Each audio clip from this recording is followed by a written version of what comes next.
আজকে তোমাদেরকে আমি একটা মজার কাহিনী শোনাবো, ঠিক আছে? তার আগে দেখো, এই দেখতে পাচ্ছ, এটা হচ্ছে আমার বৌদি। আর এই যে দেখতে পাচ্ছ কি বানাচ্ছে, এই যে আচার। তো এবার ব্যাপারটা হচ্ছে এখানে যে কালকে আমাদের বাড়ির পাশে একটা বাড়িতে, ঠিক আছে, আচার বানাচ্ছিল। তো মানে আমার বলতে গেলে আমার বৌদির হচ্ছে বান্ধবী হয়। তো গেছে বৌদি, গিয়ে না অনেকক্ষণ ধরে বসে আছে, অনেকক্ষণ ধরে বসে আছে। তো গিয়ে বসে থাকলে পরে না দিচ্ছে আর না, ঠিক আছে, বানানো ঠানানো হয়ে গেল, পুরো লাস্ট পর্যন্ত বসেছিল।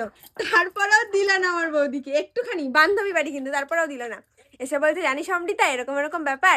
তো আজকে এসে দেখি কি আমার বৌদি নিজেই সবকিছু বানানো শুরু করে দিয়েছে। খুব আমি লোভ দিদি লাগছিল। পারি না না, আমি পারি না। ও তোমাকে লোভ দিল না, আজকে আমি ওকে লোভ দিব। বান্ধবী তাকিয়ে দেখ। তো এইটাই হচ্ছে কাহিনী, ঠিক আছে? আমি এসে দেখি কি ব্যাপার, আমার বৌদি হচ্ছে এরকম সব এই ছাড়িয়ে ছাড়িয়ে বসেছে। তারপরে মনে পড়লো, ও কালকে দেখে লোভ লেগে গেছে, সেই জন্য নিজে বানিয়ে খাচ্ছে।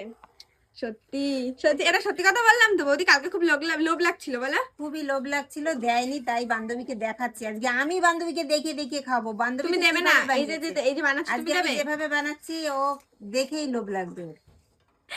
তো তোমাদের কার কার সাথে এরকম হয়েছে, কার বান্ধবীর বাড়ি গেছো সে দেয়নি? ট্যাগ করো তাকে এই ভিডিওটা।